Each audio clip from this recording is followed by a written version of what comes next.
Hey everybody, welcome back to Phoenix Kitchen. Today we're going to look at how we went from this heavy whipping cream to this beautiful block of butter and leftover buttermilk.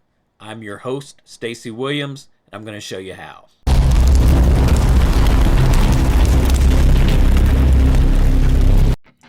Today we're looking at how to make butter.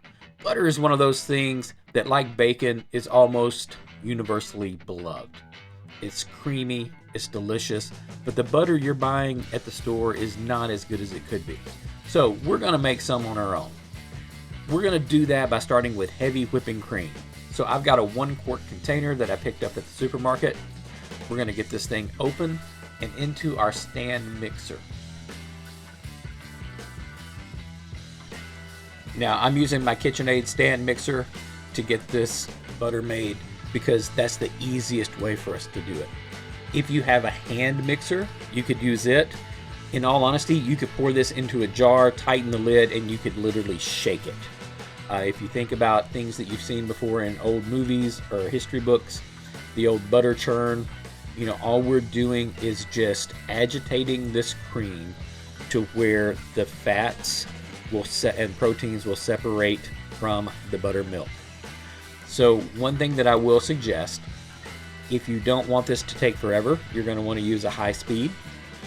So you're going to want to put a little saran wrap around your kitchen mixer to keep it from splashing everywhere as you start out. All right, so with the plastic wrap in place, I'm going to go ahead and kick the speed all the way up, which is number 10 on my mixer. I want this thing spinning as quickly as possible because it's got a lot of work to do. We're gonna go through the state of whipped cream. If you've ever made whipped cream from heavy whipping cream, you know about 5 to 6 minutes into this, you're gonna end up with some nice whipped cream. We're gonna go beyond that point. If you've ever gone a little too long, you notice it gets really nice and stiff, and it's not really whipped cream anymore. It's almost a buttercream kind of frosting. We're gonna go on beyond that state. This is going to take about 20 to 25 minutes, depending on the speed that's available for your mixer. And what will happen as this thing starts to turn yellow and form the butter, then your buttermilk will separate from that butter. We're going to extract all of the butter. We're not finished with it yet. I'll show you later what we're going to do with it. We're going to go ahead and filter that buttermilk, set it to the side and use it. That's great for making cornbread, pancakes, biscuits, lots of baking things that you can do with the buttermilk. But we're really focusing on the butter today. The buttermilk is just a byproduct that you end up with that really helps you out because you spent the money on the cream and now you're getting 2 products for the price of 1. We're not going to add salt. We're not looking for salted butter. I don't cook with salted butter because that allows me to control how much salt is going into a recipe and not worrying about accidentally adding extra by the butter. So we're going to go ahead and let this thing go because, as I said, it takes a little while.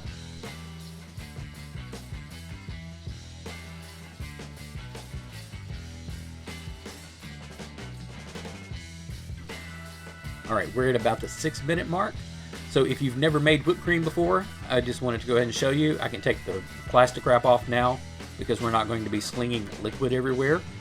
But we are coming up to the point where this is perfect whipped cream.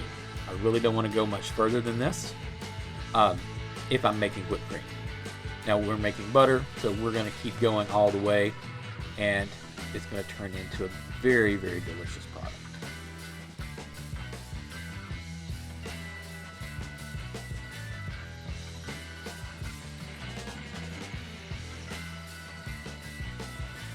Now, one thing that we do want to periodically do is stop the mixer and lift the mixer out of the butter that we're making and use a spatula to get along the sides and make sure that we're pushing everything down. There's nothing worse than ending up with a really nice piece of butter in the center and whipped cream all around the side. Right? We want to make sure that we're utilizing every bit of that liquid to make as much butter as possible.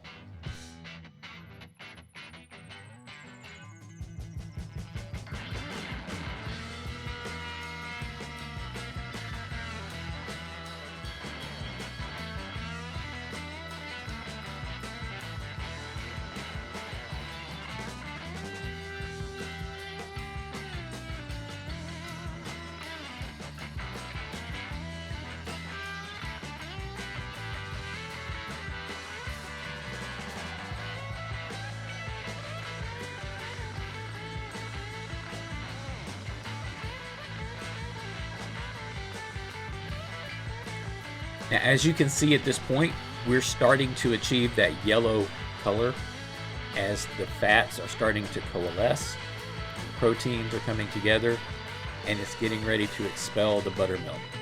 So we're going to go ahead and let this thing go.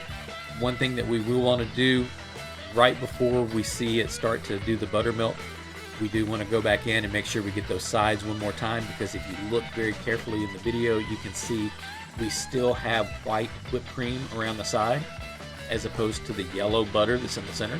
So we want to make sure that we're getting that down and get it fully incorporated so that we end up with all the butter that we can have.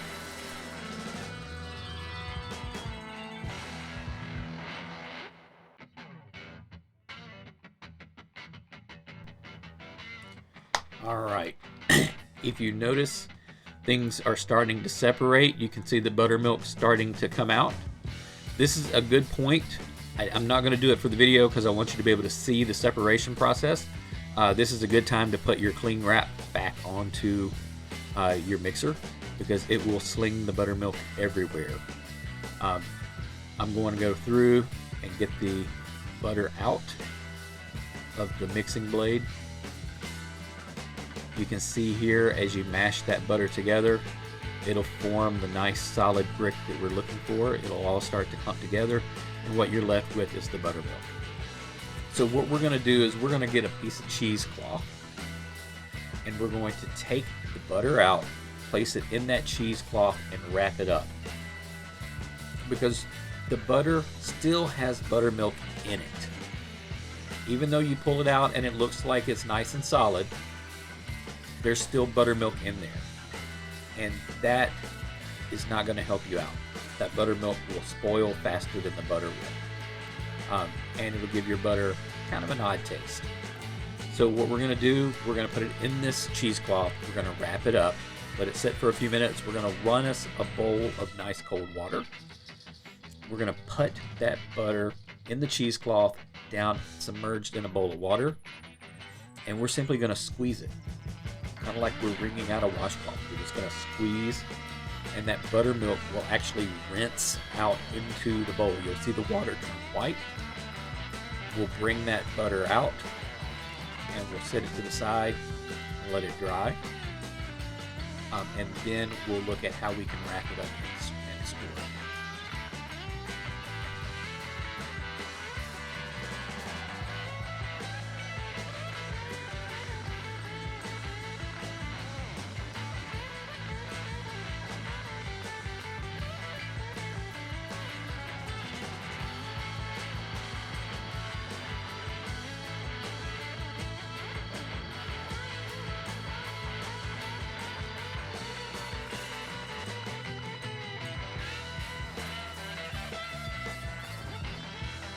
All right, so while we've got the butter set to the side, I'm gonna go ahead and strain the buttermilk, because obviously, you can't get every little tiny crumb of that butter out.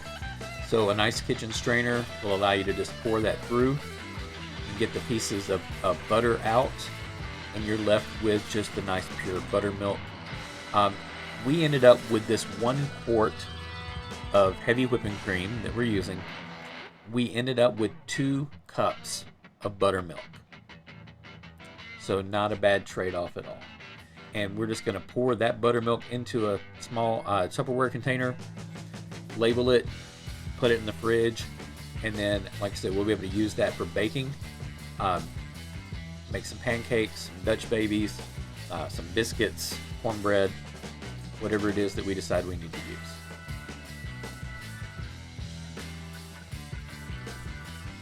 All right. So here's our bowl of cold water that we're going to rinse the butter in. I'm going to go ahead and save you all some trouble. You'll see here what I did that was a big mistake, and that is I forgot about displacement. Right? When the butter goes in and then the hands go in and you start to squeeze the butter, there is way too much water in that bowl, and it's going to make a mess. So just keep that in mind when you're getting ready to make yours. All right, here we go, messy time. But you notice with that very first squeeze, the water starts to turn white immediately. And that's the rest of that buttermilk starting to leach out and come out of the butter. So what we're gonna end up with is a pure butter fat product, which is what we're looking for. This is going to taste nothing like store-bought butter. If you're used to going in and buying butter, you'll notice, first off, it is not nearly as yellow. That's because there's no colorings added to this. The flavor is tremendous because it's not diluted in any way to make it go further, like food companies do. There's nothing added to it. There's no kind of preservatives. There's no kind of chemicals. There's no anything. It's just literally the creamer that you use. It spreads so smoothly, so easily, and the flavor is so intense and creamy. And guys, by the time you account for the butter that you get and the buttermilk, that bottle of creamer is actually cheaper than buying butter that's made for you. It is a little time consuming. It's about a 25 to 30 minute process. However, you go ahead and you do that once a week, once a month. You can make extra. This butter will keep in your fridge. If you want to keep it longer and make extra, butter can be frozen. You go ahead and shape it, freeze it, and then bring it back out. Thaw it, and it's ready to use. Now the way I'm storing mine is parchment paper, and I'm just going to unwrap this from the cheesecloth. You notice it's just in a big ball where we had it wrapped up, and we're squeezing it in the water to rinse it out. I literally go in, pound it flat, use the cutting board, and I just shape it into a big rectangle, just like the boxes that you buy at the store. That way it feels familiar to you. You could literally stick it in the fridge, let it firm up, and then slice it into 4 sticks. Because this 1 quart of creamer made 1 pound of butter.